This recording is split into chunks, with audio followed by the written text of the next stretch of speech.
اعوذ باللہ من الشیطان الرجیم بسم اللہ الرحمن الرحیم رب اشرح لی صدری ویسر لی امری واحلل عقدۃ من لسانی یفقہوا قولی۔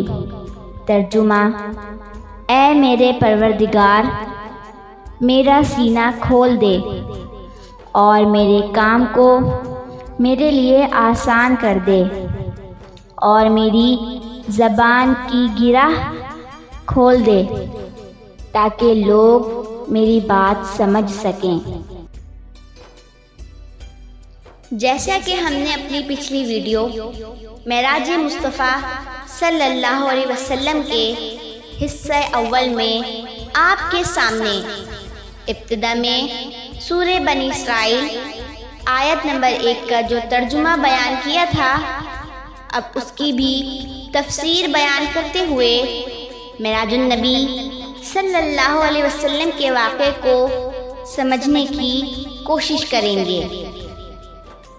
اللہ تبارک و تعالیٰ نے حضور صلی اللہ علیہ وسلم کے واقعہ معراج کو بیان کرنے سے پہلے فرمایا سبحان الذی، جس کے معنی ہیں پاک ہے وہ ذات۔ اللہ تبارک و تعالیٰ کو کیونکہ علم تھا کہ اس کے محبوب کا اس سفر عالی کا سن کر عقل کے پرستار شور مچائیں گے، اس واقعے کو غلط بتائیں گے اور اپنی بدعقلی کی آڑ میں اس سچے واقعے کا انکار کریں گے۔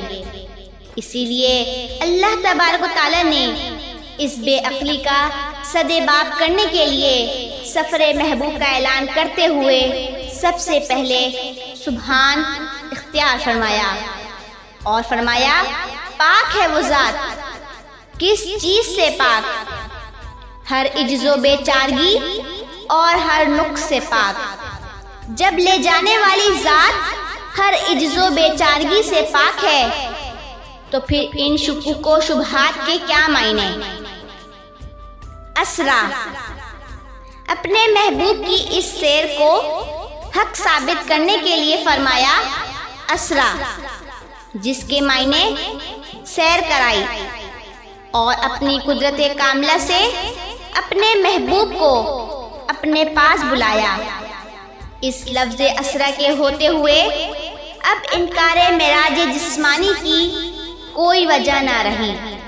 اس کو ایسے سمجھیں کہ ایک 6 سالہ بچہ ایک بھرے مجمع میں آ کر یوں کہے کہ میں خود یورپ اور امریکہ کی سیر کر کے آیا ہوں، تو اس بچے کے اس دعوے کو تسلیم کرنا مشکل ہوگا، مگر جب اسی بچے کا باپ اس امر کا اعلان کرے کہ میں اپنے بچے کو یورپ و امریکہ لے گیا اور اسے وہاں کی سیر کرائی اور سب کچھ دکھایا اور گھمایا، تو اب بتائیے کون بے عقل ہے جو اس بچے کے باپ کی تصدیق کے بعد بچے کی سیر کا انکار کرے؟ بِعَبْدِهِ، پھر فرمایا بِعَبْدِهِ، جس کے معنی ہیں اپنے بندے کو۔ ایک تو عبدہ، جس کا مطلب ہے بندہ، لیکن یہاں بِعَبْدِهِ فرما کر ثابت فرمایا کہ لے جانے والا خود جانے والے کے ساتھ تھا، اور بندہ اسی کو کہا جاتا ہے جو جسم اور روح کے ساتھ ہوتا ہے۔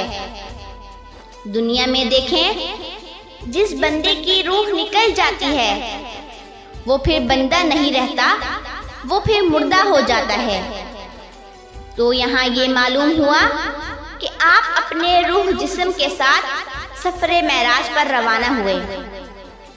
ہم گفتگو کر رہے تھے کہ لے جانے والا خود جانے والے کے ساتھ تھا۔ حضور صلی اللہ علیہ وسلم اکثر یہ دعا فرمایا کرتے تھے، یا اللہ تو ہی میرا سفر میں ساتھی ہے۔ اور معراج کا سفر تو خاص سفر تھا، پھر بھلا آپ کا رب اس سفر میں آپ کے ساتھ کیوں نہ ہوتا؟ لیلن، لیلن کا مطلب رات کے تھوڑے سے حصے میں، یہ لیلن کا تعین بھی جسم کی سیر کا اعلان کر رہی ہے، کیونکہ روح کی سیر کے لیے کوئی وقت مقرر کرنا موضوع نہیں۔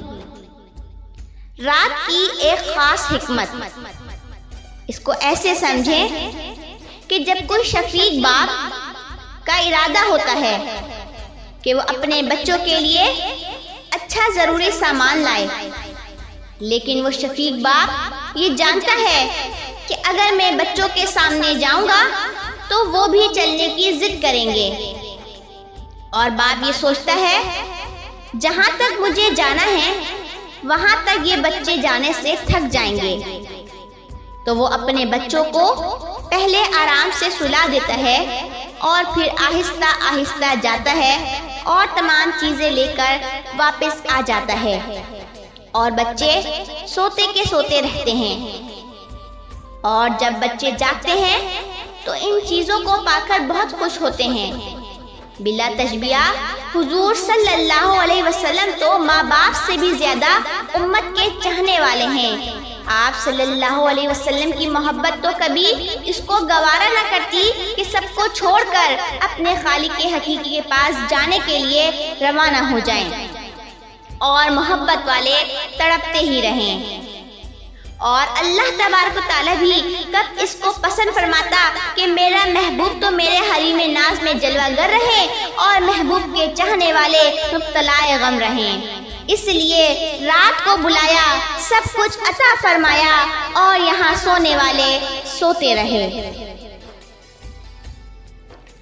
دن رات کا مکالمہ۔ یہاں آپ کو ایک دلچسپ مکالمہ سناتے ہیں جو دن رات میں ہوا۔ دن، میں گر نہ ہوتا تو کوئی کیسے کماتا کھاتا۔ رات، میں گر نہ ہوتی تو کوئی آرام کیسے پاتا۔ دن، مجھ میں چمک ہے دیکھو اس چہرہ نبی کی۔ رات، مجھ میں جھلک ہے دیکھو زلف محمدی کی۔ دن، صد شکر مجھ کو نسبت حسن و جمال سے ہے۔ رات، صد شکر مجھ کو نسبت حضرت بلال سے ہے۔ دن، جمعے کا وقت مجھ میں، روزے سرور مجھ میں۔ رات، شب قدر تہجد کا وقت نور مجھ میں۔ دن، میلاد مصطفیٰ کی برکت ہے میرے اندر۔ رات، معراج مصطفیٰ کی رفعت ہے میرے اندر۔ دن، میں گر نہ ہوتا دنیا کیسے یہ عید پاتی۔ رات، میں چاند نہ دکھاتی تو عید کیسے آتی۔ چلتے ہیں اپنے موضوع کی طرف۔ من المسجد الحرامی الی المسجد الاقصی، جس کے معنی ہیں مسجد حرام سے مسجد اقصی تک۔ یہ جملہ بھی جسمانی سیر کا اعلان کر رہا ہے۔ غور فرمائیں، شب معراج حضور صلی اللہ علیہ وسلم کے معجزہ معراج کے دو حصے ہیں۔ ایک حصہ تو زمین کے ایک مقام سے دوسرے مقام تک تشریف لے جانا، یعنی بیت الحرام سے مسجد اقصی تک، اور دوسرا حصہ مسجد اقصی سے آسمانوں کے اوپر عرش تک تشریف لے جانا۔ گویا ایک زمینی حصہ ہے اور دوسرا آسمانی حصہ۔ اللہ تبارک و تعالیٰ نے دونوں کو الگ الگ بیان فرمایا ہے۔ زمینی حصے کا بیان تو اسی آیت مبارکہ میں ہے جو بیان کیا جا رہا ہے، اور آسمانی حصے کا ذکر سورہ والنجم میں ہے۔ دو حصے کرنے کی وجہ یہ ہے کہ پہلا حصہ دوسرے کی تصدیق ہے۔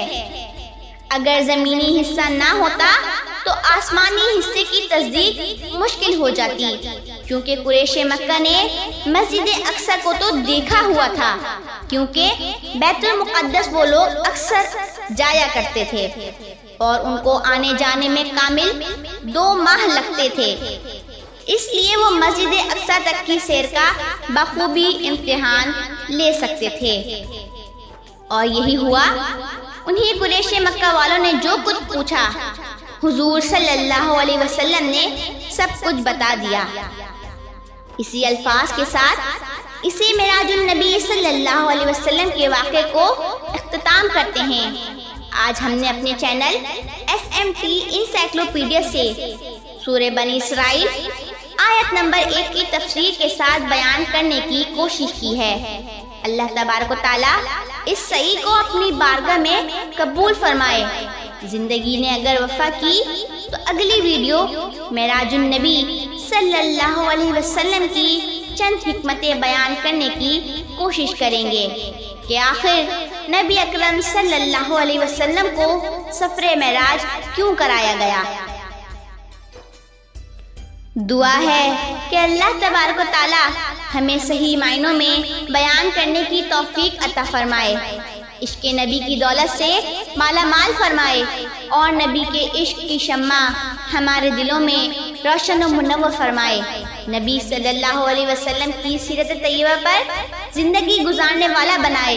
میرا یہ بیان کرنا اور آپ لوگوں کا سننا اپنی بارگاہ میں قبول فرمائے اور ہمیں علم و عمل کی دولت سے مالا مال فرمائے، آمین یا رب العالمین۔